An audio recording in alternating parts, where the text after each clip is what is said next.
North Shore Drive podcast time. The Steelers get a W, 34-11 over the Cincinnati Bengals. I break that down. I'm your host, Chris Carter, here at the Pittsburgh Post-Gazette. I break that down with Ray Fittipaldo. We were both on hand to see all of it in the locker room and at the podium talking to Mike Tomlin and other Steelers players. We'll break down everything from Mason Rudolph to this defense finding a way to play very well despite missing half of its starters. And what did this team do to respond in such a way? All that and here and more on the North Shore Drive podcast from the Pittsburgh Post-Gazette. Let's get into it.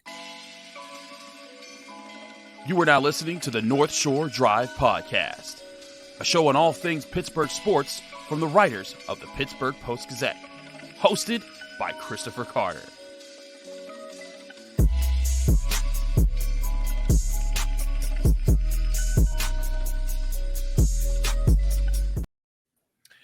Hello, welcome to the North Shore Drive podcast from the Pittsburgh Post-Gazette. I'm your host, Chris Carter, here with Ray Fittipaldo. We both write at the Pittsburgh Post-Gazette, post-gazette.com for all of our coverage on the written end. Find this show and all of our shows from the Pittsburgh Post-Gazette on your favorite podcasting apps and on YouTube. Like this video if you enjoy it. Subscribe to this channel to get all of our daily content that comes out from all of our writers here at the Pittsburgh Post-Gazette. Also, we want to say a Merry Christmas. You're probably watching this on Christmas Eve or Christmas Day, but shout out to everyone out there. Hope that you're enjoying the holidays, and thank you for spending some time of your holidays enjoying with us. And Ray, the city of Pittsburgh got a Merry Christmas present in a win from Mason Rudolph. All the Rudolph the reindeer puns were firing off all night as he went ballistic for the Steelers in this game. Maybe the most complete performance we have seen by a Steelers quarterback since Ben Roethlisberger in this game. He played fantastic from start to finish. 17 of 27, 290 yards, 2 touchdowns, no interception, a passer rating of 124 to lead the Steelers with 34 points in this game. What did you see from Mason that led to such a performance? I just thought he was really comfortable, Chris. Second snap of the game, throws a perfect ball to George Pickens, catches it in stride, and boom, we're off and running. That was the longest play in the NFL this entire season.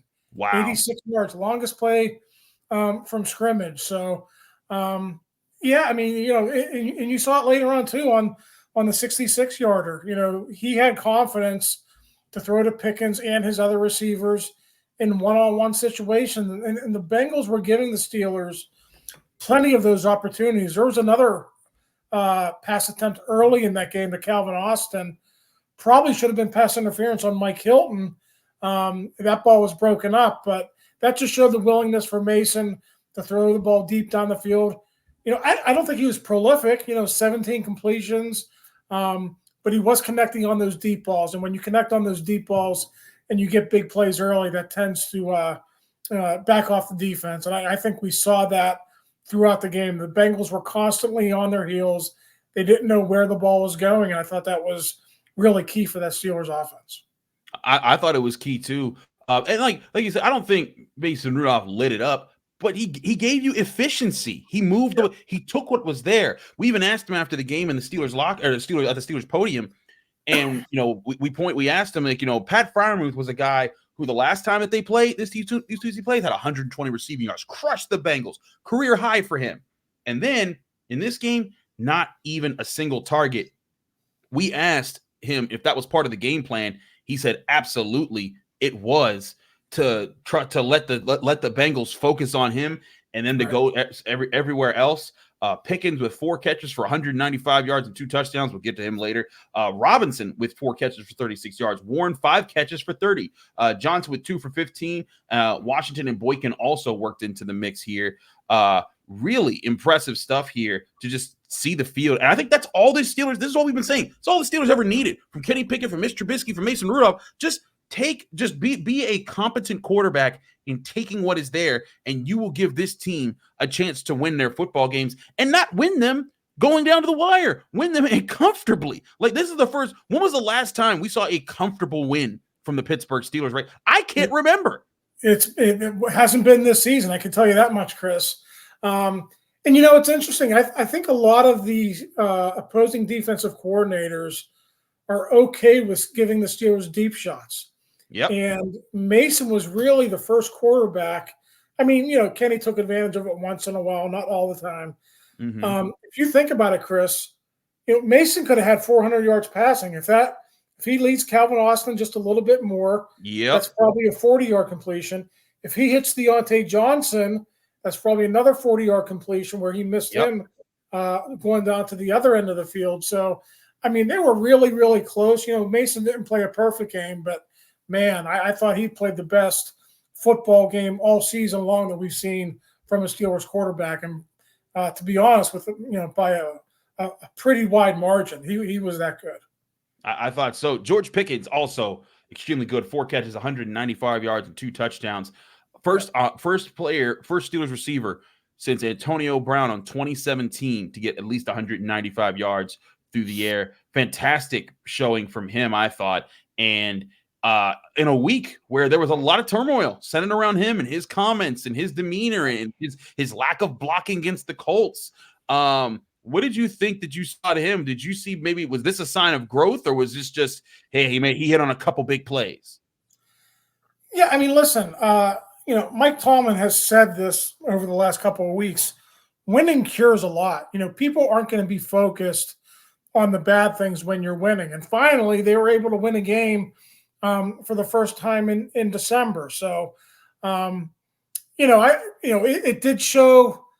George did show me some resolve today. Doesn't excuse what he did in that Colts game. Not at all. His teammates had a problem with him. I think maybe what he did today started to repair that a little bit, but I think he's got a long way to go to get back into the good graces of his teammates and the entire organization. But what happened on Saturday was a good first step. We'll see if he can keep it going in Seattle. They're going to need him. Seattle's playing a little bit better. They're having a tough season. They got an uphill climb in the NFC to get into the playoffs. Steelers got an uphill climb in the AFC.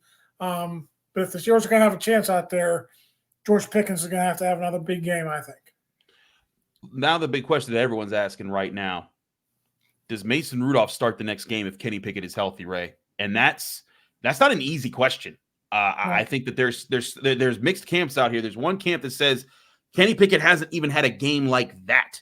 So how can you go back to him when your playoff chances are on the line right now? And this is the most energized you've seen your offense all season, the last 2 years, maybe in the last 3 years.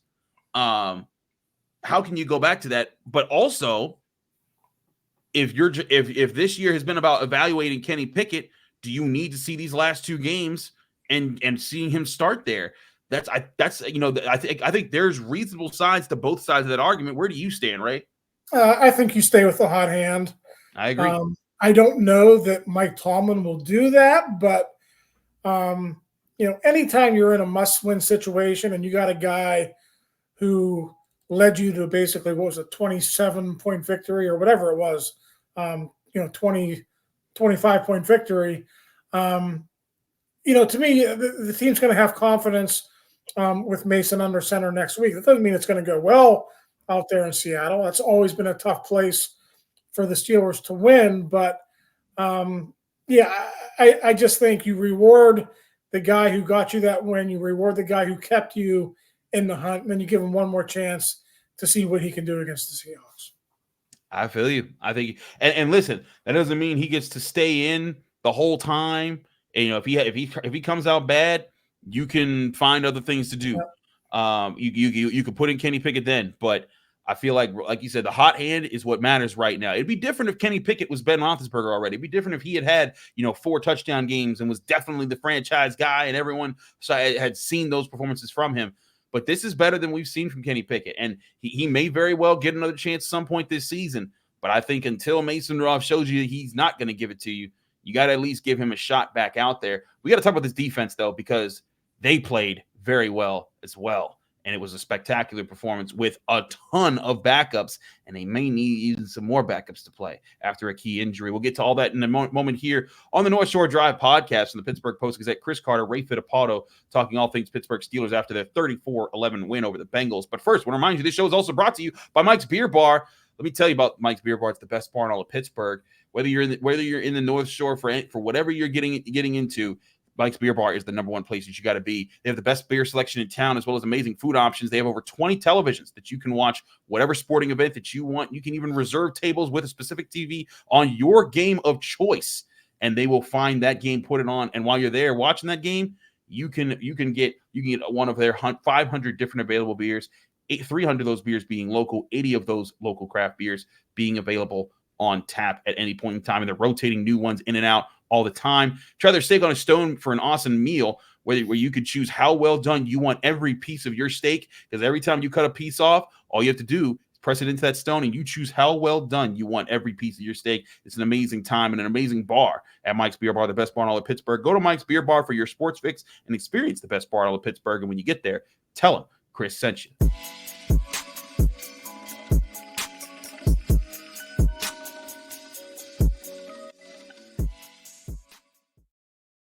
We're back here in the North Shore Drive podcast. Chris Carter, Ray Fittipaldo talking about the Steelers win. Now, for all the good that we can say about the offense, and we didn't even get to talk about the offensive line. I thought they played well. Najee Harris ran well, over 4.4 yards per carry. We got to talk about this defense, Ray, because they allowed just 11 points and really just one big play to the Bengals all game. And this was a Bengals offense that was rolling.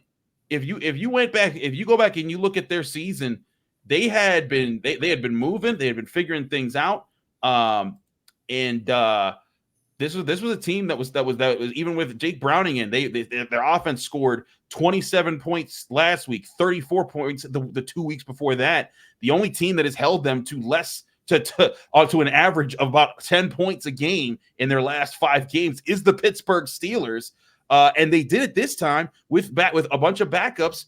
Eric Rowe starting at safety, next up Patrick Peterson at safety. Elandon Roberts suffering a pec injury, which might be season-ending. Michael Walker, Miles Jack, Mark Robinson, all those guys playing in this game, and they got this kind of performance.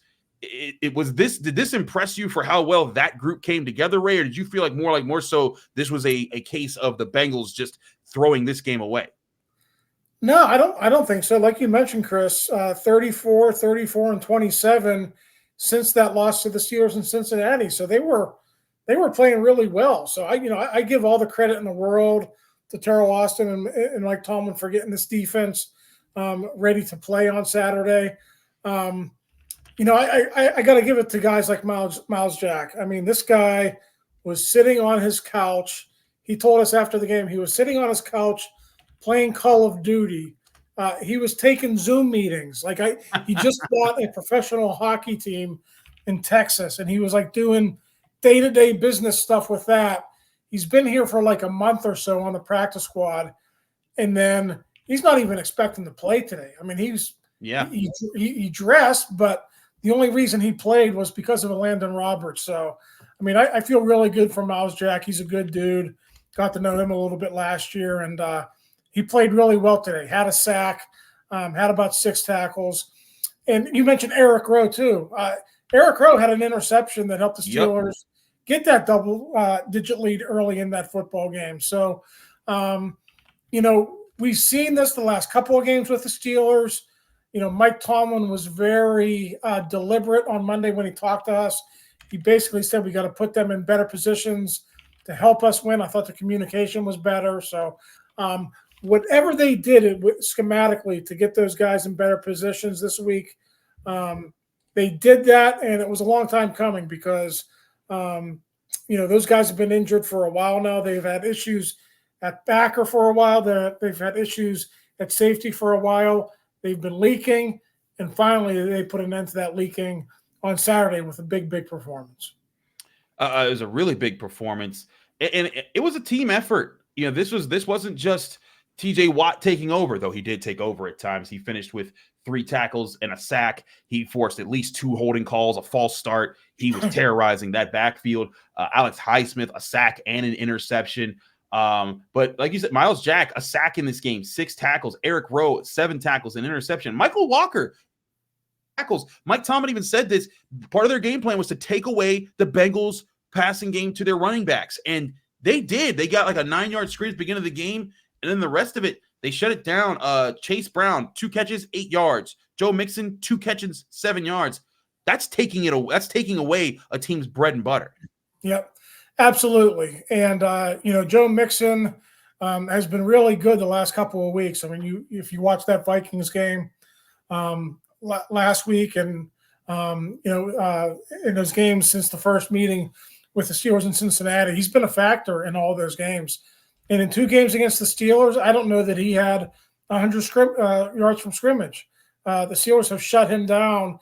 And when you looked around, other than T. Higgins and that 80-yard touchdown, they had guys like Irwin and the kid from Princeton out there, just a bunch of no-name receivers who couldn't really hurt you. So good job by Mike Tomlin and Terrell Austin to scheme that up. You put the ball in Jake Browning's hands, you make him win it with a bunch of backup receivers, and obviously they weren't able to put it together against the Steelers on this night.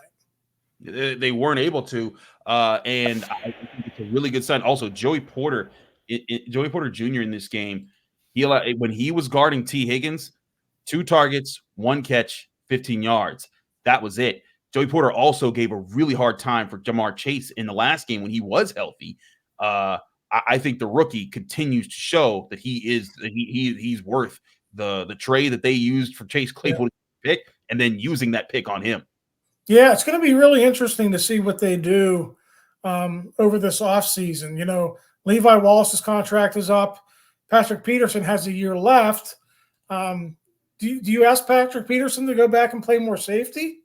Do you draft another corner to get younger there? I mean, I thought Peterson didn't have a great year at corner, but he's so versatile that maybe you could use him at safety and use him as a true floater in that secondary. Maybe you go draft a corner. But one thing's for sure, Chris, I do think they have somebody to build around on the outside there.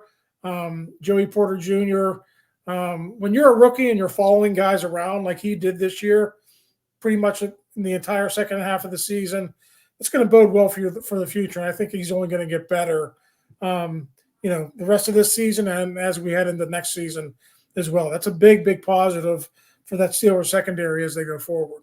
Absolutely. And you're right.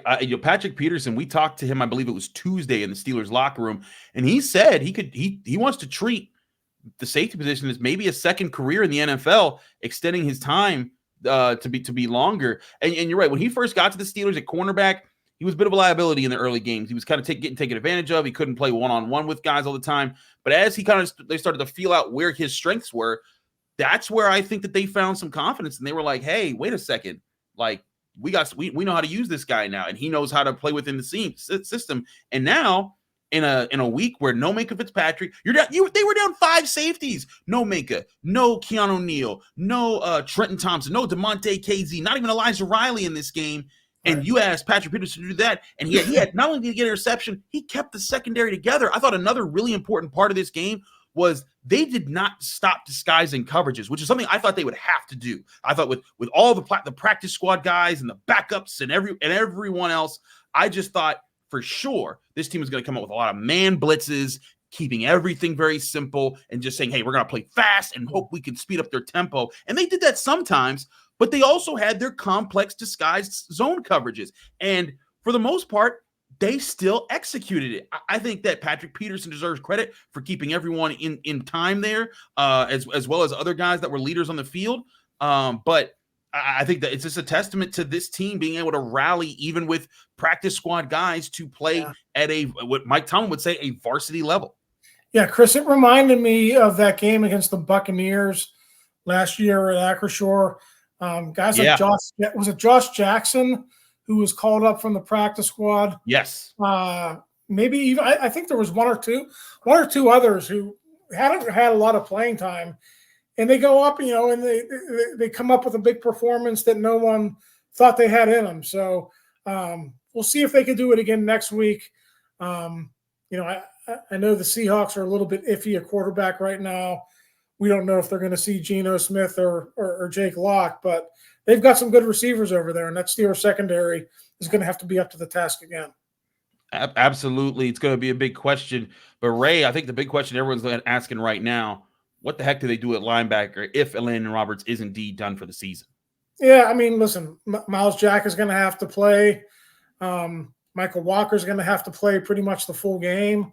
They do have Blake Martinez on the roster still. They obviously didn't love him when he got that one start. He's been inactive the last 2 games. So they're going to have to piece it together. I haven't seen the snap counts yet. After Roberts got hurt, I think Robinson played a little bit, but I want to say it was mostly Jack. I think Jack ended up playing more than Robinson. So I think if Roberts cannot play, it's going to be Miles Jack and Michael Walker, maybe a little bit of Mark Robinson sprinkled in there, maybe a little bit of Blake Martinez, but I think they're going to ride with the hot hands there and see if Walker and Jack can do it again next week.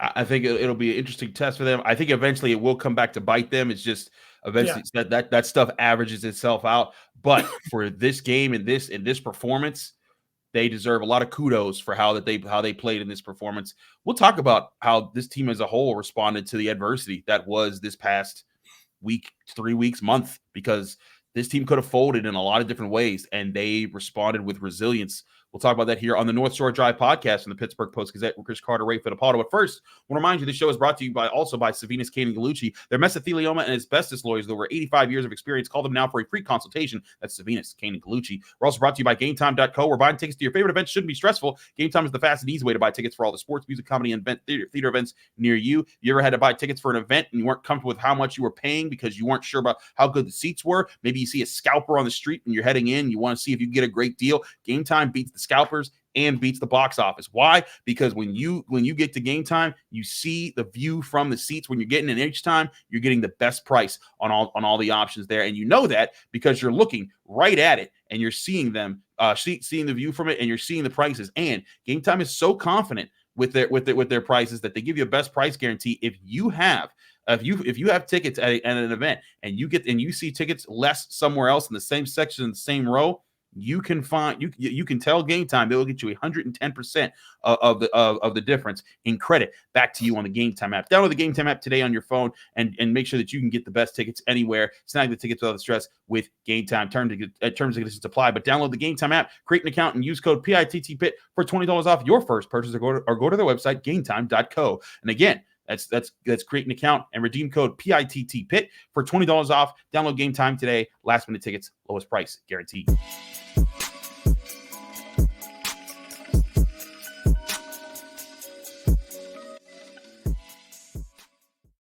Back here on the North Shore Drive podcast, Chris Carter, Ray Fittipaldo. Full disclosure, we are recording this Saturday evening, shortly after we've both gotten home from Acrisure Stadium.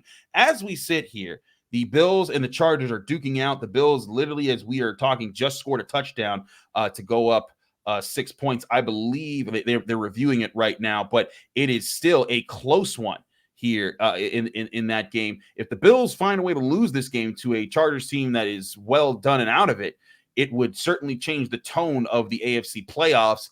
As it stands, the Steelers, according to the playoff percentage, people say they have about a 13% chance to make the playoffs. It's tough to say how things will go because if you're watching this on Sunday, there's games being played on Sunday. If you're watching this on Monday, the games have been played. So full disclosure, we have not seen those games. But I think beyond playoff chances, Ray, I think this team needed this win just for the sake of keeping the team together and guys getting some positivity into the locker room, because all there was negativity. All there was down talk. George Pickens, Najee Harris, Deontay Johnson, just all things across the board. And this is a team now that has positivity on it. This is a team that can look and say, hey, we know how to win. We know how to figure things out. And for a lot of people, we're talking about firing Mike Tomlin. The locker room he's lost the locker room. The team had given up. They're not going to be able to put together another winning performance this year. They put that away and they delivered what was the most confident win we've seen from the Steelers in years.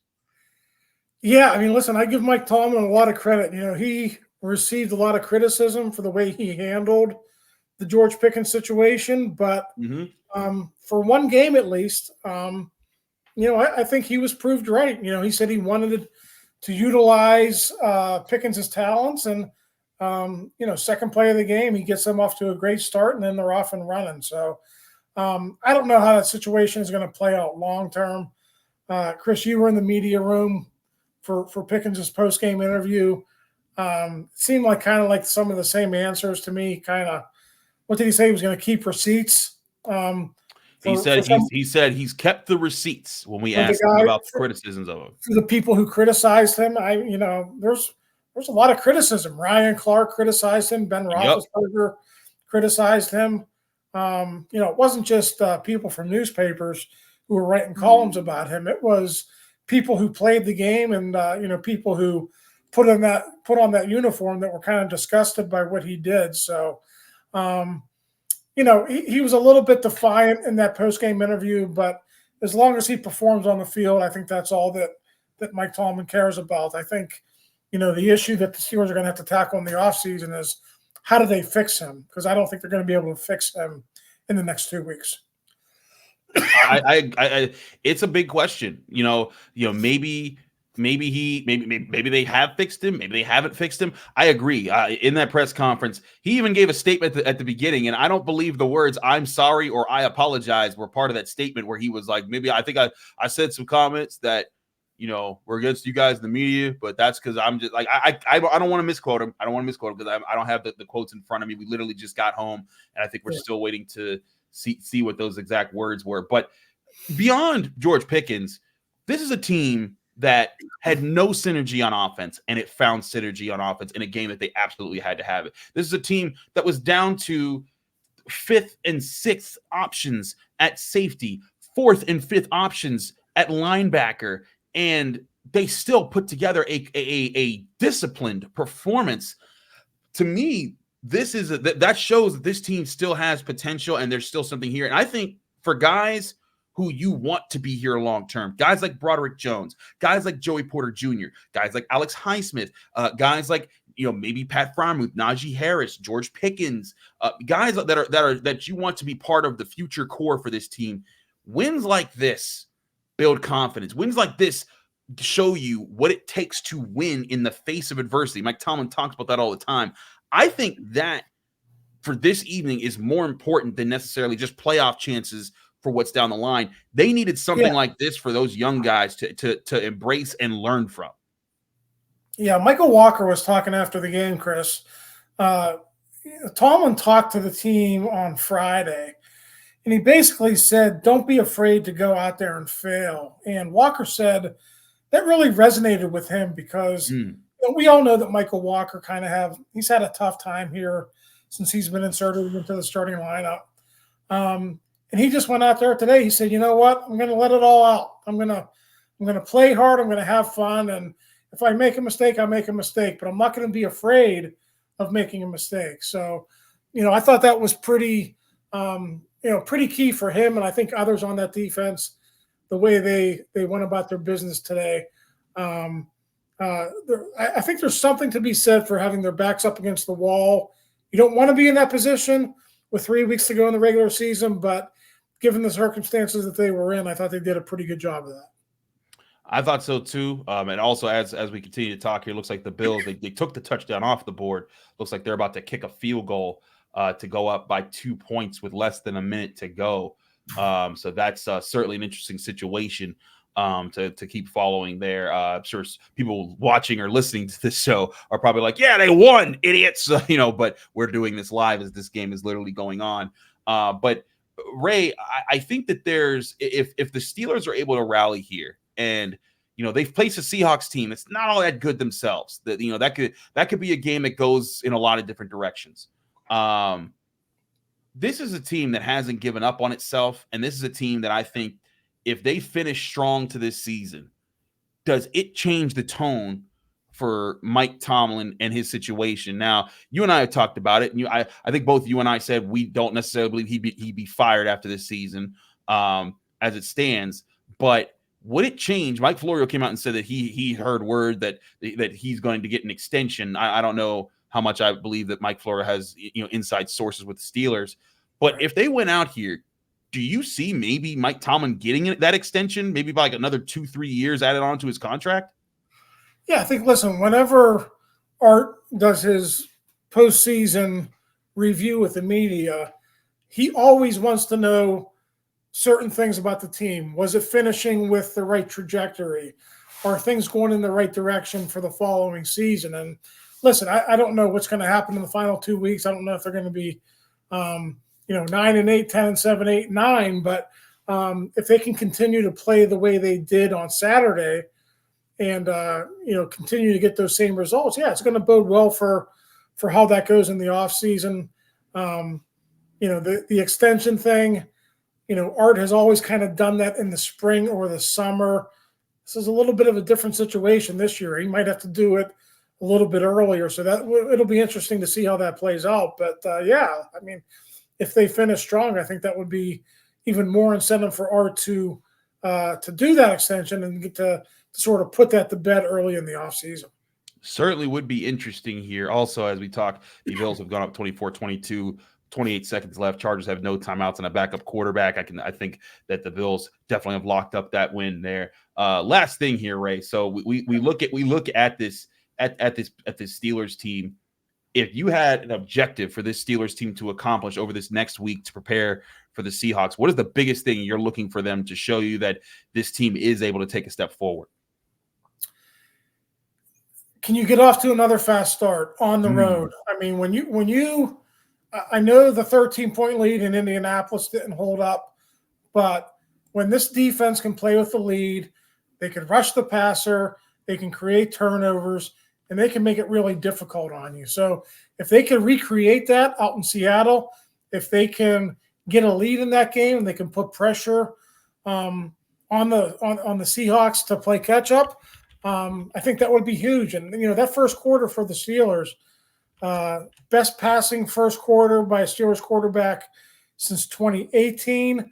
The last time they had a first quarter like that was week 3 of the 2018 season when Ben Roethlisberger almost passed for 200 yards. Wow. That's how good Mason Rudolph was in this game. So they need to do that again. Might not be a 21-0 lead, but I think going on the road and getting a lead early would really help them stay in that football game next Sunday. Absolutely. We'll see how they play in the coming weeks. We will not. This is our Christmas show. If this is up on Sunday and you're watching it here, do not expect a Monday show from us. We're trying to enjoy some time off ourselves. We work very hard, but we'd also like to be able to be with our families. So we hope that y'all understand that. But we want to wish everyone Merry Christmas, Happy Holidays to everyone. We'll be back on Wednesday with another version of this show to get things out. We still haven't seen. We're still not sure who we're going to get for that show, but we're going to give it our best here on the North Shore Drive podcast. Thanks again for everyone for tuning in. We'll be with you here. Happy holidays to you. We'll see you here Wednesday on the next episode of the North Shore Drive podcast. Thank you for tuning in to another episode of the North Shore Drive podcast from the Pittsburgh Post-Gazette. If you watch this video on YouTube, please like the video and subscribe to our channel. For all the sports coverage from the Post-Gazette that we have to offer, visit post-gazette.com.